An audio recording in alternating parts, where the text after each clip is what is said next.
I'm Anna, And I'm Fran. and you're listening to Murder Words.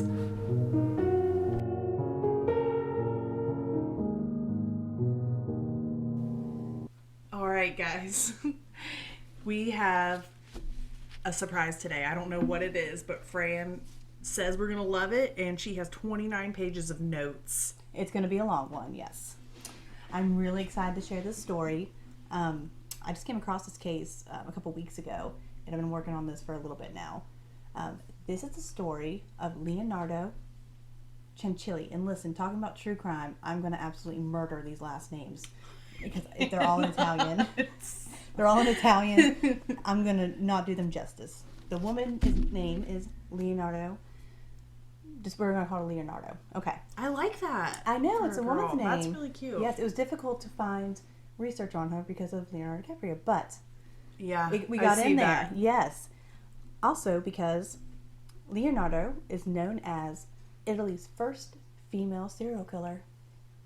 That's really interesting. Yes. How did you even come across this? Just some basic research. I don't know. I guess I'm stuck on an Italy spree right now. Okay. Okay. Yes. So I'm going to give you a little synopsis of what happened so you understand the story coming up. Okay. So Leonardo was born in 1893. She murdered 3 women in Coachella in the span of a year. She then turned their bodies into soap and tea cakes. Okay. Yep, it's starting out like that. Listen, this story's going to be really interesting because at the end, you're not going to be sure who the bad guy is. I'm already like a woman killing a woman. Mm-hmm. I don't like that. And they were women. I'm not feeling that. They were women that she knew very well. We're supposed to empower each other. I don't agree with killing anyone, but that just does not sit right with me. It does not end happily. So I don't see how it could when you're being turned into soap. Yes, and it gets more. All right, just listen. We're going to start this story off, okay? Okay. All right. So before we start Leonardo's story, we're going to start back with her mother. Okay. All the way back. Leonardo's mother was named Amelia. And she was born into wealth. She was born with a silver spoon in her mouth. She was also known for her great beauty. So her family was a very respected family in Italy. They had money, they had respect, they had power. So her parents didn't worry about her in the future of having to find a match and a husband and all these things. A classic, princess story. Yeah, I like that. Yeah. They're not worried about her marrying into money. Yeah, they're wanting her to marry into money. That's why they want her to have a good husband to take care of her. Oh, okay. And you'll see how much they do not care about her as this goes on. It's about money and power. Okay. So, Amelia was beautiful. She had servants all around her all of her days. She was educated. And I don't mean like she knew like science and math and English, things like that. She was just taught like how to oil draw, how to paint. Stop. Yeah. How to play the piano, how to sing. She was very proficient in whatever wife she was going to become. Yeah. And then she also learned how to run a servant staff and all those things like that. Well, Amelia came of age. It was time for her to get married. She ended up being courted, which means like she would go to all these parties. People would look at her, decide they want her, kind of like cattle, I guess. Yep. And they exactly would talk. They would talk to the father and them about purchasing his daughter to be a wife, basically. So one of these nights, Amelia, who was very naive, the only thing that she knew really was this prim little life where everyone supported her. She was always gawked at for her beauty. That's all she knew. So one day, she decides to go for a walk home after these parties. She was walking alone.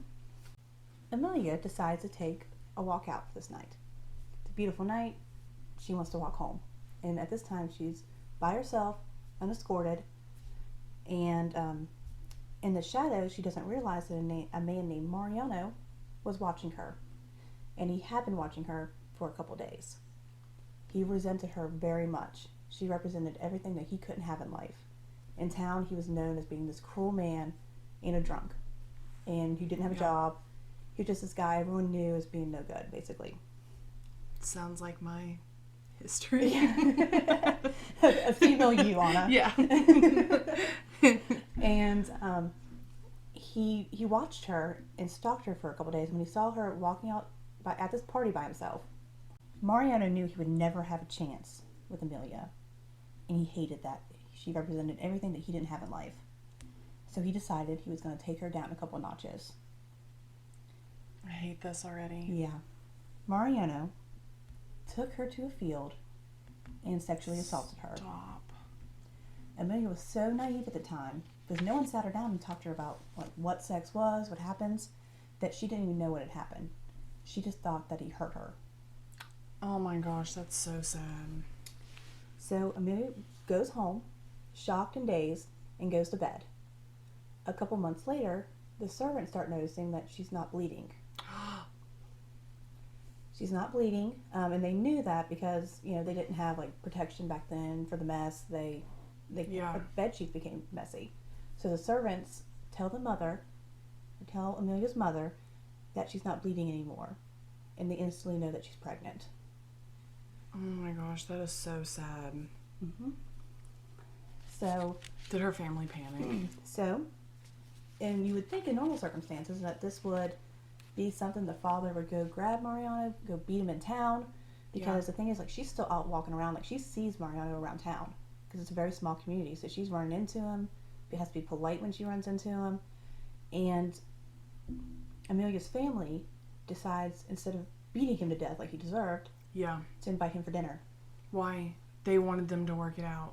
So Amelia was shamed for becoming pregnant out of wedlock. Mm-hmm. She was basically ruined, and Amelia's family thought the only way that she would actually be able to settle this and make a right woman out of her was if Mariano married her. Amelia was kept completely out of this conversation. It was just her rapist and her father making a deal. Yeah. I have no words. I'm in total shock right now because that enrages me. Mm-hmm. So they blamed her. Obviously, if you're getting around to that, they blamed her. Felt she was completely shunned from her family. She married Mariano, and her family didn't even set her up on a nice house somewhere with him. Nothing like that. She had to go move in with him in the slums. They were like, you guys are getting married and she's your problem see you now. later. Yeah, she's your problem now. So they get married, they move into the slums, and Amelia is just taken aback. She has never lived like this before. She's used to servants, everything being handed to her, and here she is in a little shack, completely disowned by her family, pregnant with her rapist. Yep. And as you can imagine, he did not get any nicer to her. He continuously beat her, raped her, and would just disappear for days on her too. It's always drunk. So the really sad part is that the people that used to be her friends shunned her, but then you also had the people in the slums who thought that she was better than them, and they shunned her too, so she really had nobody. Eventually, Amelia had her beautiful, healthy baby girl, Leonardo. But she was an absolute terrible mother. She had been given no choice in life anymore. She felt like a victim all the time, so she grabbed this baby, and it was the only thing that she could control. Basically, the victim became the abuser. So she did not care for this baby one bit. She would leave it crying for hours. She would let Leonardo just sit in a dirty diaper all day, or she'd just leave the house and let the baby sit there all day. And as Leonardo grew older into a toddler, she would, tell her how useless she was, that her situation was all her fault, and would yell at her every chance she could get. Oh my gosh. Because that was the only outlet she had for control. Yeah.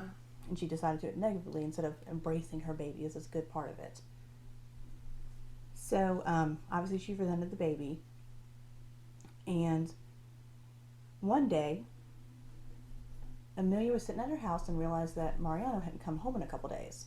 Which was typical because he liked to run out with the girls and he drank all the time, and she was probably happy when he wasn't around. Yeah. In all honesty.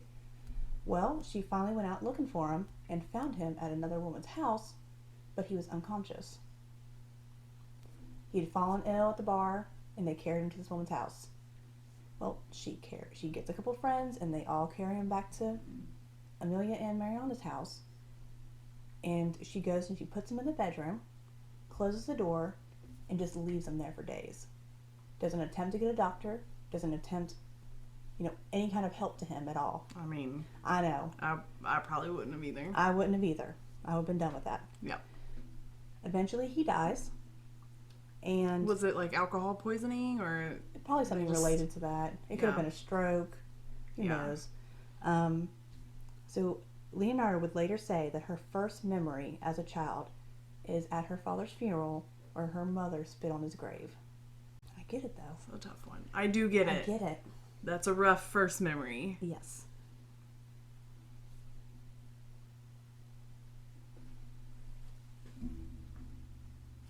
So Amelia thought that all of her problems were solved. The no-get-rid husband was gone, the man who ruined her was gone, and so her family would open up to them with open arms with this new baby and with her back in proper, because they could take in a widow and it wouldn't be, weird. Her family did not want her back.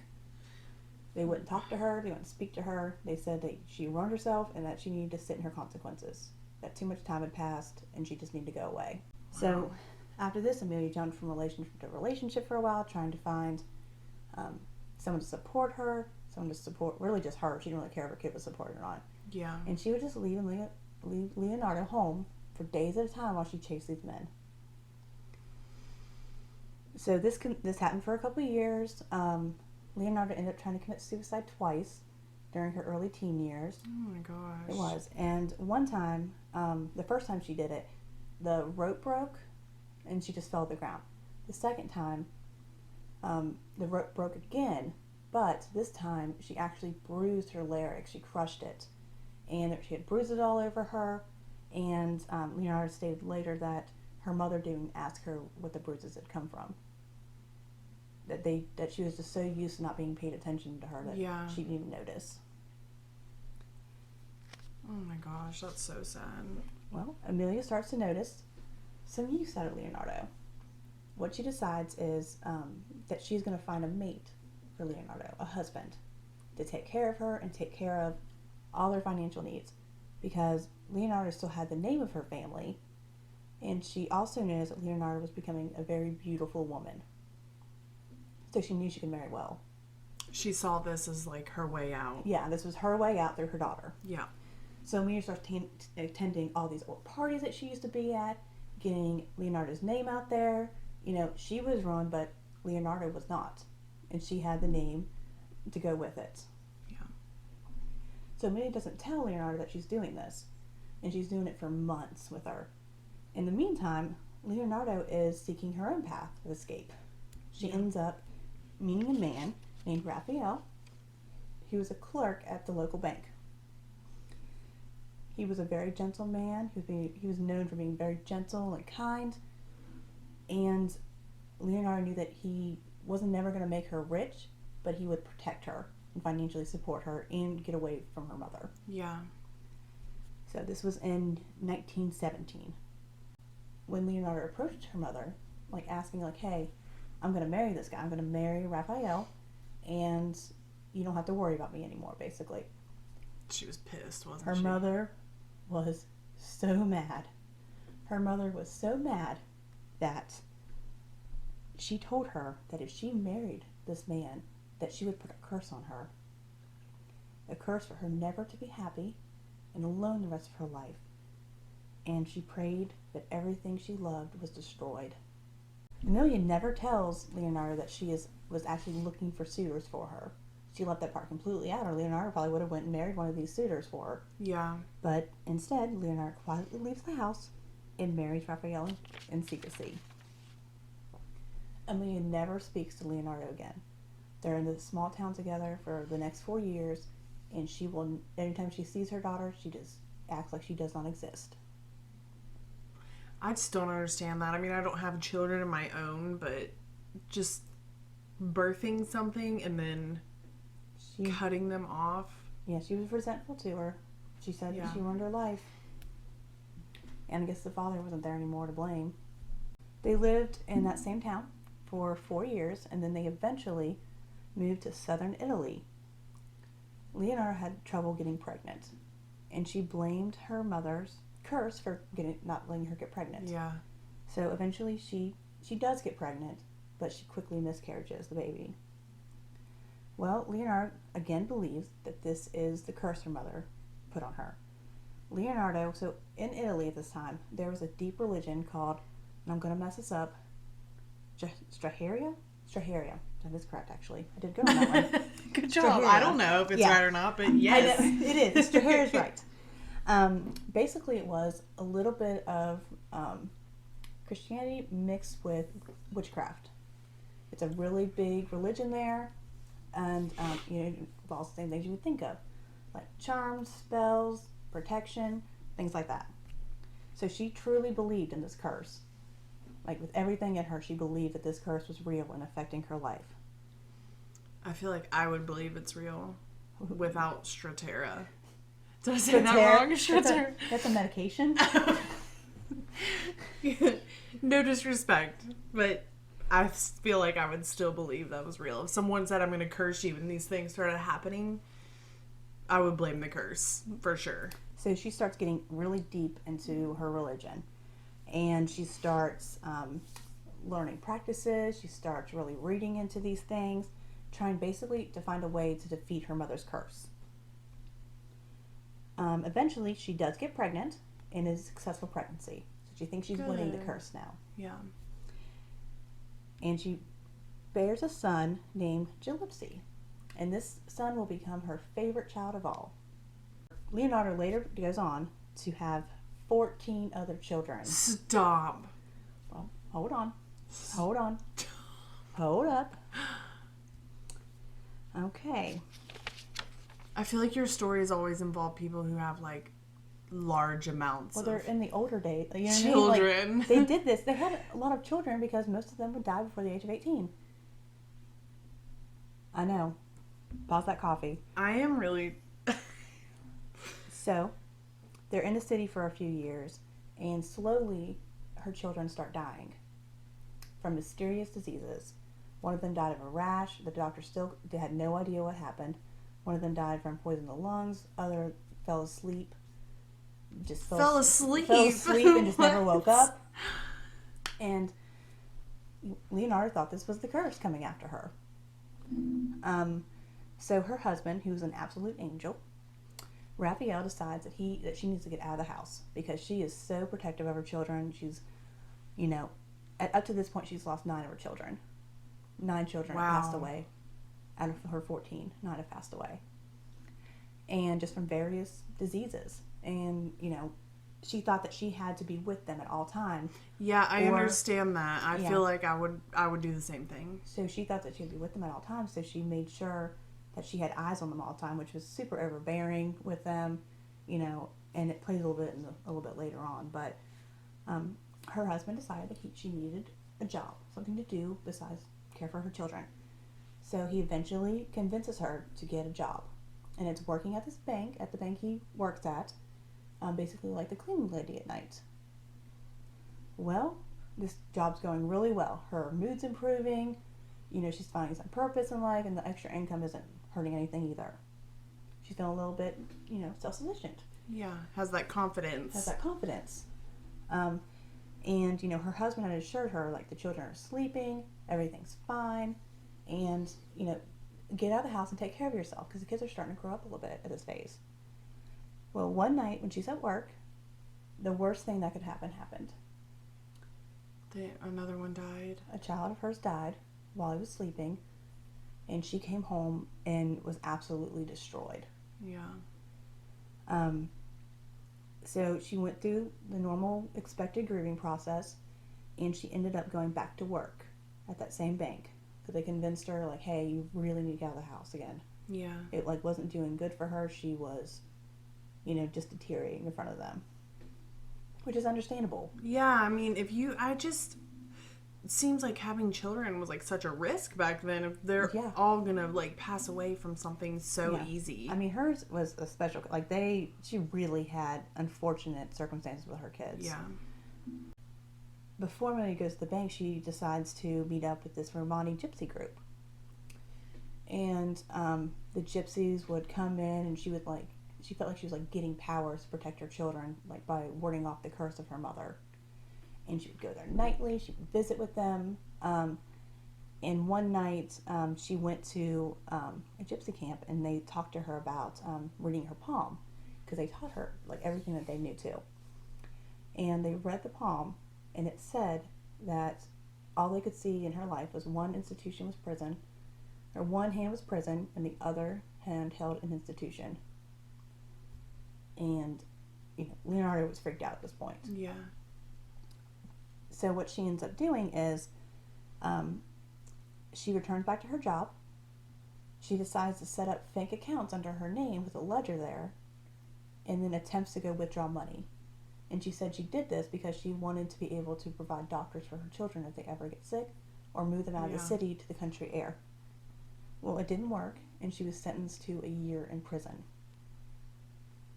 Now, the prison that she went to wasn't really like a prison. This was in the early 1900s. They didn't really have like female offender prisons. Yeah. They had like houses that nuns run. And she got sent to this house that nuns run. And she was just worked to the bone. All day, all night, scrubbing, cleaning, not paid. I've read about these houses before, and they're brutal. They're really brutal houses to be in. But Leonarda survived. And she ended up leaving there. Husband Raphael was just waiting at the door for her. He sounds like an angel. He really is. He stands by her no matter what. Listen, I had a palm reading once, and it was everything that the lady told me ended up being true. What'd you say? She told me, so I was exiting treatment, and she told me that that wasn't going to be my last treatment center, that I would never have children, but I will have a stepchild. And then she told me like who I was going to be with when I went back out and like relapsed, and all of it was true. I want my palm read immediately. She didn't want to. I had asked her, so I was in that facility for like a year and a half, and I've been asking her the whole time. She was a staff member there, and she said, no, I don't want to, because I had a bad experience with it once. Like, I read it, and it said someone was literally going to pass away, and they are on the death board now. Oh my gosh. And right before I left, I finally convinced her, and then like I was just like, okay, whatever, And then years down the road, I still talk to her too. Oh my gosh. Yeah.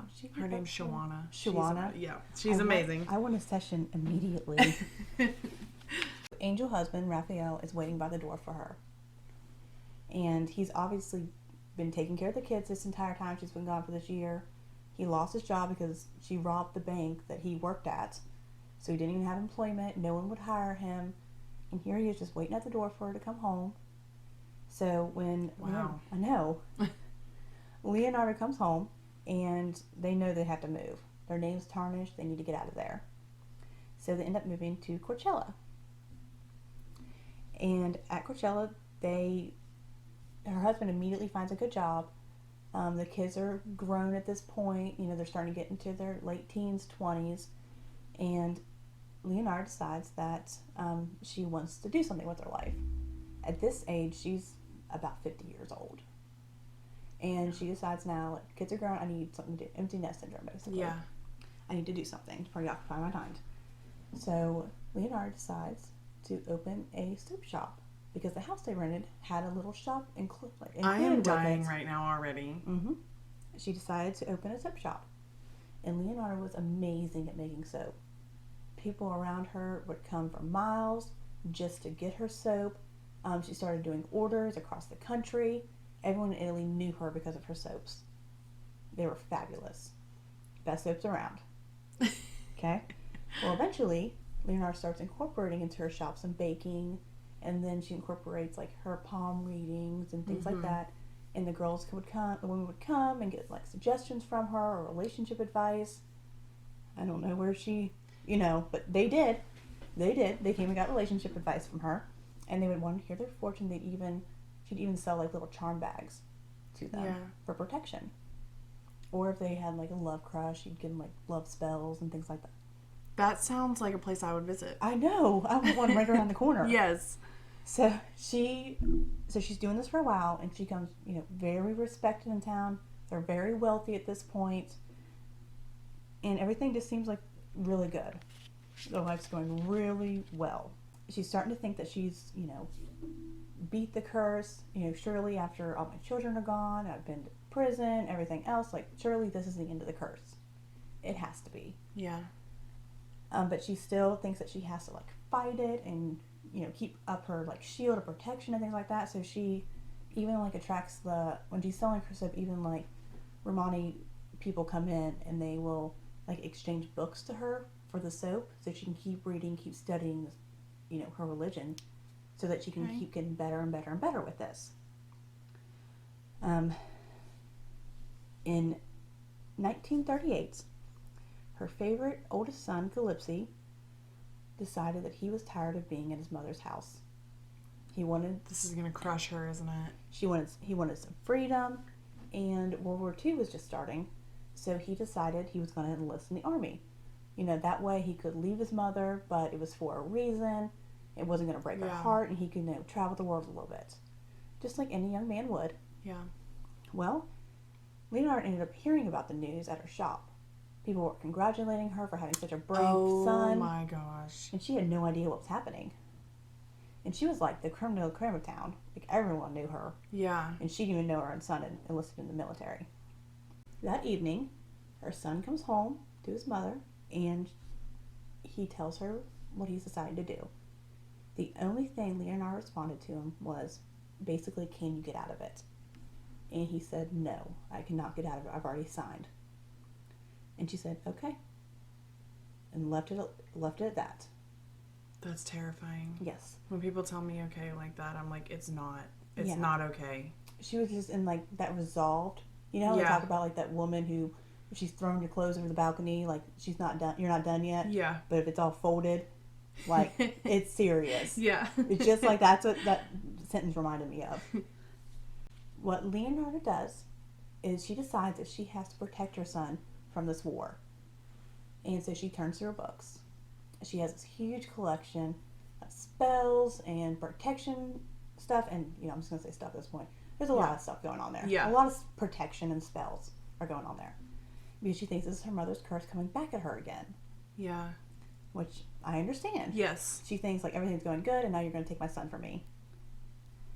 So what she decides to do is she hits her study for weeks. Just studying and studying for weeks at a time. And eventually, she thinks that she finds a solution. She comes across a spell that involves a human sacrifice. And the statement said, give God a body, a life for a life. She's really into this. Yeah. She's She's gone deep in. too far. Yeah. She's deep into it. She knew what she had to do. She had to sacrifice someone so her son would live. Leonarda quickly settled on her first victim. This woman's name was Faustini, and she was a 73-year-old poor spinster. Stop. I don't know what a poor spinster is, but... She was a true poor spinster. Like, she was still a virgin. Like, she had never been touched. But she was still holding out that her Prince Charming was coming for her. No. She was. And she was 73. She was 73. And she was still holding out. Which is way past life expectancy then. Like, that's old for them. But anyway, she was 73 years old. And she had visited Leonarda for a really long time, asking for help to find her Prince Charming. And Leonarda tried working with her. And Leonarda was eventually to the point where she was going to say, like, it's not going to happen, man. You know what I mean? Yeah. Like, we need to find a different route for you. But instead of that, she thinks, instead of her head, this will be the perfect victim. No one will notice that she's leaving or that she's gone. She has no family. Like, it'll be normal because she's... It'll be normal. You know, elderly for this time. Mm-hmm. And... So, how she lures Rossetti in is that she tells her that she has found a man that has fallen absolutely in love with her. This man lives on the other side of Italy, and that, you know, he's not, like, rich, but he saw her picture and just instantly fell in love and wants her to move there immediately with him. So Vasati is very excited, and Leonarda tells her the only catch is you can't tell anyone that you're leaving because he wants to just marry you right away, and he wants it to be kind of private. So Vasati would literally do anything at this point. That is so sad to me. This is so sad. Yeah, it doesn't get much better, honestly. It gets very much worse. So she ends up going to her house one night, brings all of her belongings with her, and Leonardo ends up poisoning her by offering her a glass of wine.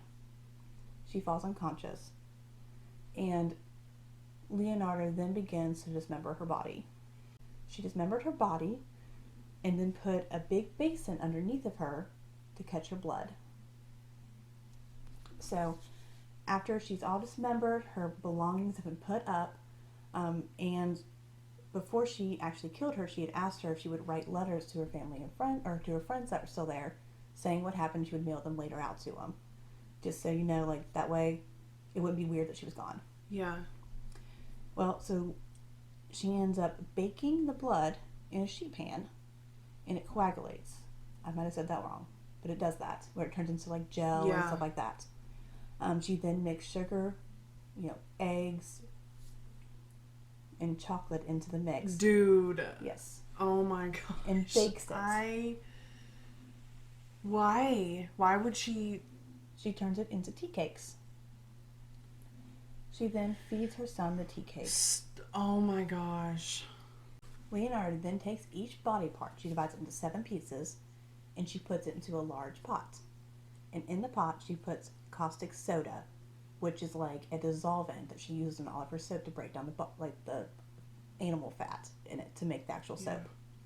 That's what she usually uses. So she puts the pot on. She lets it boil for hours while she's feeding the tea cakes to him, and she opens up the lid, and what she'd normally see was this, white, creamy, soap material. Yeah. Instead, she just sees dark sludge in the pot. So Leonardo's super sad about this. Like, she goes outside, she dumps the pot, because she knows she's messed up the spell somehow. She dumps it in the gutter outside. Like, my face right now, if you guys could see it, like, I can't even comprehend this in my mind. Mm-hmm. Takes it out the gutter, dumps it out. So she's like, oh my god, like she's crying while she's doing this because she fully knows what she's doing is wrong. Like she knows that, but it's too important to her. Like her son is worth this to her. Yeah. So she's now stuck in a situation where she fed him the tea cakes, which was supposed to protect his insides, and she needed the soap to protect his outsides as well. That's why. Okay. So what she said about the tea cakes was that they tasted like metal and they were a bit dry, but besides that, acceptable. That's what he said? That's what she said about them. Oh, that's what she said about them. Yes, and that becomes important a little bit later. Okay. Well, this didn't work. Obviously, she couldn't make the soap to protect him. So she went back to her study, and she decided to study some more to see where she messed up with a spell. She kept studying, and eventually it hit her. She had chosen a victim that was older, 73 years old. You cannot compare a 73-year-old's life with a young, strong man. So she's like, that's not an even trade. So I've got to go back to the drawing board with this one. So she took her time with her next victim. And her next victim ended up being 55-year-old Francesca. Stop, Yes, Francesca. Is your name Italian? I don't think so, but it is in this one. Actually, my name is, I think it's from Africa, honestly. Yeah, that's right. So my sister's name is Amelia, which Oh. is the other one. And That's very Italian. we thought it was like, I didn't know what I thought it was, but I did not think Italian when I say, I call her Millie, so I never say Amelia. I've never heard you call her Amelia before. Yep, that's her real name. So 55-year-old Francesca was a retired school teacher, and she had no money to her name, and she seemed very lonely. She would come to Leonardo's shop quite often and get her palms read, or just chit-chat. Like, she just would go there to hang out with people because she was bored and lonely. Yeah. Things like that. So Leonardo decided that she was going to be her next victim, and she lured Francesca back to her shop with a plan of saying that she had found her a job at a private school up north. And she was going to be at an all-girls school. She was going to be teaching up there, and it'd be the perfect solution to her problem. She'd be making money, and she'd be doing what she loves. So Francesca was super excited about this. And Leonardo told her the only catch is that she would have to write letters to her family explaining what had happened. but she couldn't tell them ahead of time because it was a very rich private school, and they didn't want the location disclosed. So Francesca comes over one night, brings all of her belongings. Leonardo then, steals all of her belongings, her money, her clothes, her jewelry, whatever she has, and she does the same thing. She poisons her, dismembers her body, and starts the soap making process, putting the caustic soda in there, everything like that, same process with it. She did the same thing with the tea cakes. She made her tea cakes. She said again that they were metallic and slightly dry, but acceptable.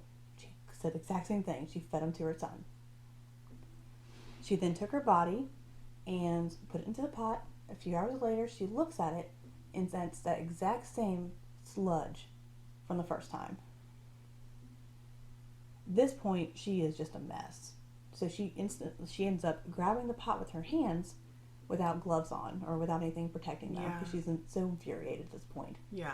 And I mean, this woman is, again, I'm going to tell you, she's in her 50s at this point. Yeah.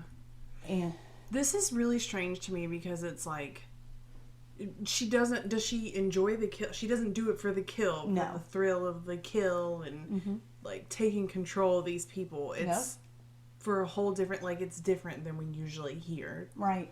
She's doing it because she cares about her son and she wants to protect him and she truly believes that this is going to protect him. But I also want to throw out there that she's also stealing their belongings. So that's where it turns a little bit. Yeah. Like she's and also we have seen like with cult behavior and people who get deep into religion and think that this is like convince themselves that this is the way to go. Mm-hmm. She really thought this was going to cure her son and he was going to come back home from the war and protect her. She didn't care what it cost her, whatever happened with it. So she burned her hands, so she had to ask her son to dump the pot out in the gutter. Her son does this. He's pretty much used to his mom asking weird things all the time from him, as you can imagine. Yeah. So he doesn't think anything about it. He dumps it out. She then hands him some letters and says that he needs to go to the next town and mail them. Which he does, doesn't even question it, he just does it like a good son. Yeah. So she goes back to her study, she tries to go through her books, figure out where she messed up again. She studies for months in her study. And eventually she realizes that Francesca was basically a stranger to her. She knew her like coming in the shop a little bit, but didn't know really much about her, didn't share secrets with her. She wasn't really her friend. And that's why she turned into sludge. And that's why she turned into sludge, because that wasn't a fair trade. It didn't mean as much to her as her son did. It wasn't the same relationship value. So, in comes a woman named Virginia. Virginia was basically like a retired celebrity. She used to sing, she used to dance, she was used to mingling with all the famous folks, and Leonardo and her became best friends. Like, they would spend all their time together, they would hang out, and tell stories about, like, their adventures. Yeah. And they became, like, best friends, and Virginia even sought, like, her services, like, reading her palms and stuff. They were really good friends. And Virginia mentioned to Leonardo one day that she had decided that she wanted to get back to the business. She wanted to step into she was getting bored just being in a small town, and she wanted to, just break out again with her singing career. So Leonardo at that time, it clicks for her this is her next victim. This is a person that will do it for her, that will meet the spell. She loves her deeply. She cares about her. Probably not as much as her son, but this is the only person she's ever really connected with as a friend. Leonardo sets out her plan.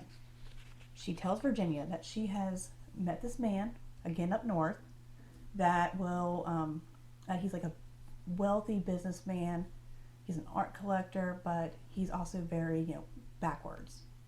He's very reclusive. He doesn't like the spotlight. He likes his work. Yeah. And so he needs someone to be the face of his business, and that she would be perfect for it. Now, Virginia wasn't weirded out by him, like, writing letters, because she was used to this kind of, people, like, being quirky as celebrities. So she was okay with this. She understood this. So Virginia actually had family that lived in the town. Her sister-in-law and her brother lived there. And Virginia did feel bad about, like, not telling them where she was going, but, like, Leonardo assured her that she was sending these letters out, immediately letting them know, and then she could, like, follow up with other letters. Yeah. So Virginia brings her in. Or Virginia comes into the house. Leonardo again, offers her wine, and becomes unconscious. And then she steals all of her belongings. I think it was like... She keeping them as trophies? Well, she's keeping them to sell. Oh, She's going to sell these products at some point after the heat clears and stuff. Because this whole process is only within a year. Okay. So she's keeping them for a little bit. And of course, Virginia had very expensive items, fur coats, things like that. So she kept them all, and she put all this stuff into a closet.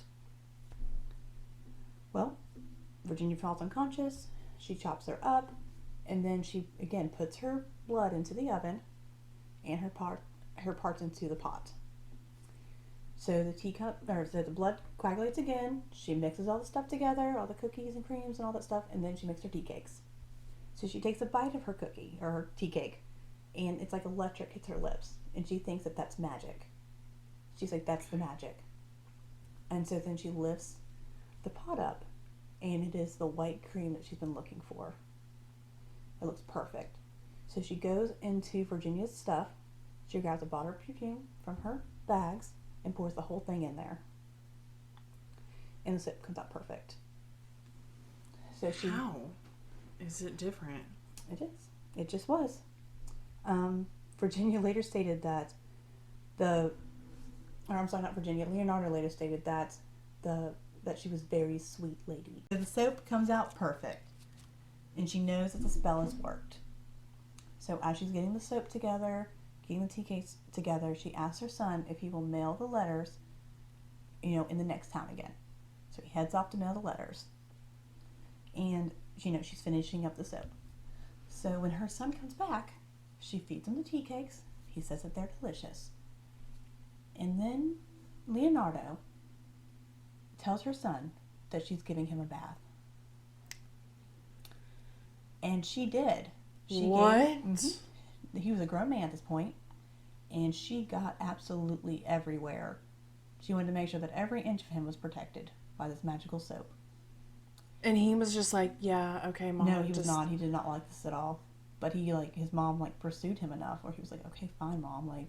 If it means as much, you know what I mean? And it was more... That's super creepy. It was more awkward than you even imagine it could be.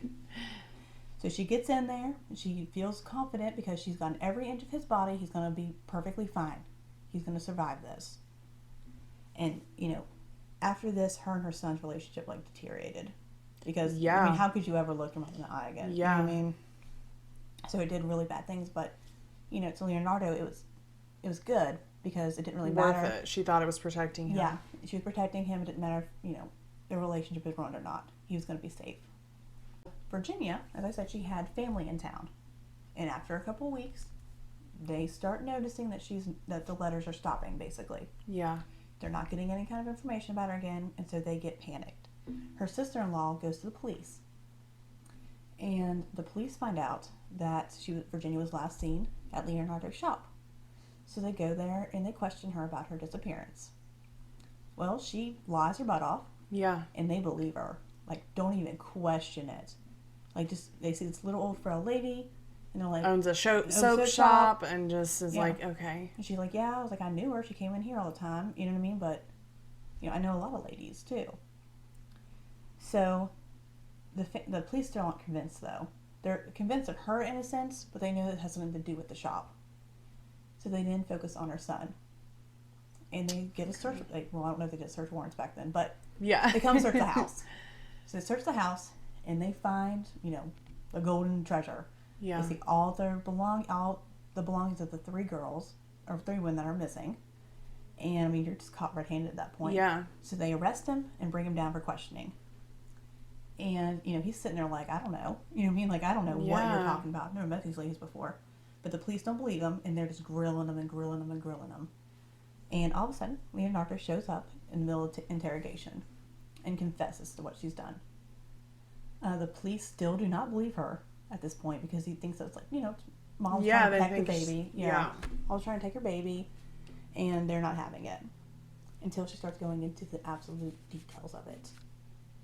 Every gruesome detail that had happened, and her son instantly starts vomiting because he knows He ate that. He knows what was in the tea cakes now. He just starts vomiting profusely. He leaves, and she never talks to him again. He never talks to her again. Yeah, I don't blame him. Yeah. So the police still don't really believe her at this point.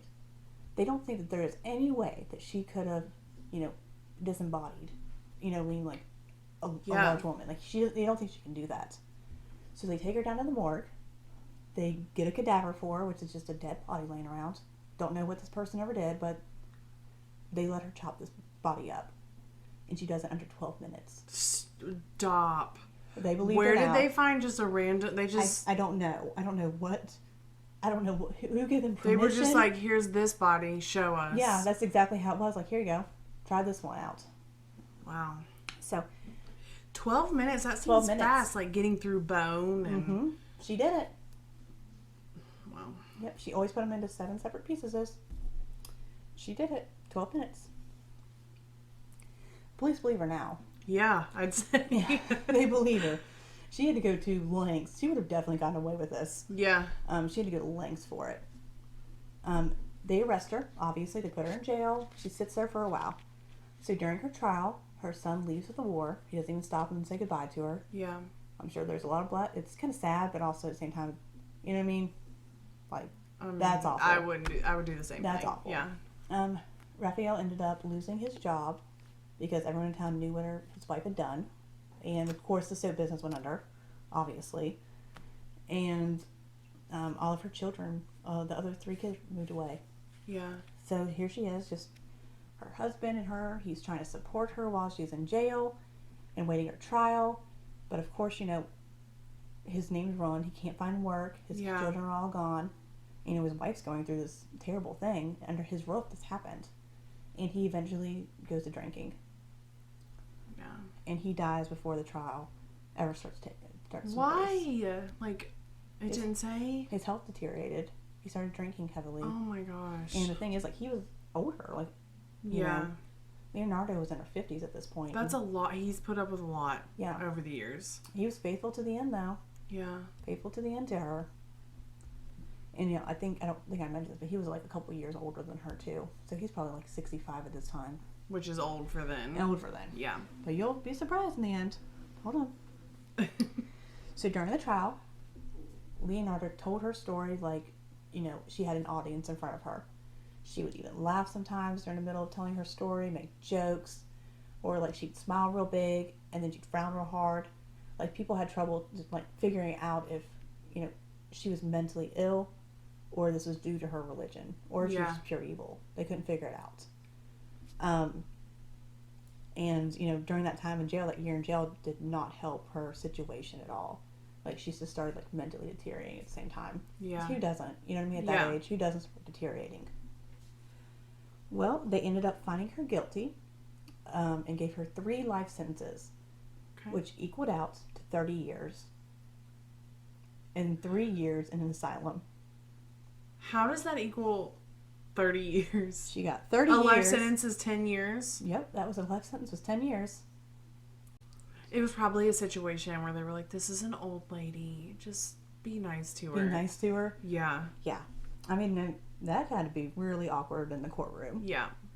So, obviously, she was found guilty. 30 years in prison, 3 years in the asylum. And Leonardo did very well in prison.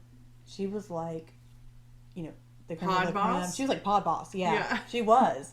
Like, all the girls came to advice for her. They all wanted their palms read. They, admired her. It's like she was older. And she was like, they felt like she was really wise. She even got a job in the kitchen cooking. Yep, and they would use her recipes. And so she did very well in there. She was very happy in prison. And she ended up serving her 30 years. So she's like way above life expectancy. Yes, way above life expectancy at this point. So, well, if you think about it though, this all started in like 1917, so it's like the 70s now. Healthcare's getting better, is what I'm saying. You guys should see Fran with her hand just doing these motions of it's 1970 now. In the curve of life, I guess. Alright, so then she goes to the asylum to serve out her 3 years at the asylum. And while she's in prison, her health started really, really deteriorating. They thought she had a stroke at one point. She was just feeble, could barely walk by the time she was older at this point, and was in prison for 30 years in her older age. She wasn't doing good, mentally or physically. So when she gets to the asylum, she entertained all the wardlies, like, with her stories. She was very well liked in the asylum, and she served 2 years in the asylum. And eventually, she was discovered dead in her room in 1970. She died in her sleep.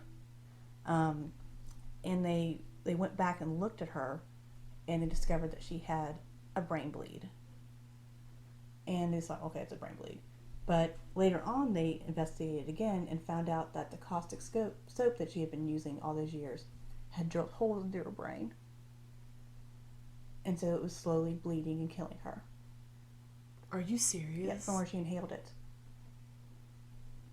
So it's kind of like, that's what you get. That's what it means. Like, that's what happens. Payback. Like, that's what happens. Yeah. Yep. It slowly was what she used to kill her victims ended up killing her. So she ended up dying in 1970. I was looking into it, so the curse really came true. Like what the gypsy lady said. That was what I was. Yeah. The gypsy lady came true. Like, prison in one hand, institution in another, and she passed away. That was a twist I did not see coming. Yep. She wrote a memoir while she was in prison, entitled "Embittered Soul's Confession." I don't know. But was it just what she did? Like, it was it her? It was her whole story, her whole life. She did definitely exaggerate in some of it. You can tell. She talked in the book about how she slept with all the men and the women of town, and some of it was just exaggerated. You know what I mean? It was just pumped up a little bit. But what I'm talking is basically what the courts have said about it. And what's really weird is that her book is still known today and used quite frequently in the baking community. Top chefs will look at her baking skills because she wrote all these recipes in the book. She wrote how to cook humans. Are you serious? But also how to do her own baking and spells and things like that. Yeah, it was all inclusive in it. And they still use it because she was a master baker. Wow. Yeah. They still result that book is the most collected work of Strateria that's still around. She has the most inclusive book collection of it, all in this memoir. The most knowledge. Wow. So the kettle that she used to boil her victims, after she died, they slowly buried her quietly. She didn't have any family left, and then they donated her belongings to the Criminology Museum in Rome. It's a thing. I looked it up. Isn't that cool? We should go there. I want to go there right now. It's so cool. This sounds so cool. So her pot is sitting there along with some of her books and some of her other belongings just displayed there. And the only thing that's not there from the crime is her ladle that she donated to the war effort because it's made out of copper, which is something she actually talked about during the trial, really proud of herself for doing it. Oh, yeah, that's really good. You're such a good person. Yeah, that's what she thought until people shut her down, but then she still didn't care. She still thought she was a great person. And that's the story of Leonarda. That is crazy, and I cannot believe that I've never heard of that. Yep. Or that it's not more known. Yep, that's the story of Leonarda. Wow. Well, yeah, that just blew my mind. I hope you guys enjoyed that as much as I did. I was over here her face if you could see my face, I was on the edge of my chair the whole time because I had no idea anything about this story. So yeah, we will be back next week. It's almost Valentine's Day, so I was thinking of doing a Valentine's one. That sounds great. Yeah, I was thinking of going with a theme. A snapped one. Yes. Yes, let's do a snap. That's a good idea. Yeah. Yeah. So if you guys have any suggestions of who you want us to cover, if you have any stories yourself, personal stories, not personal, you did it, or you know what I mean, personal experience stories. Just shoot us an email, message us on our Facebook or our Instagram. And go over and subscribe to the podcast. We are now on iTunes, Spotify, Stitcher, wherever you listen to your podcast. We're there. It's there. It's happening. We're there. I had to watch a YouTube video on how to upload them. I still wouldn't know how to do it, So, I can don't only make fun of me. I can only get the logins in.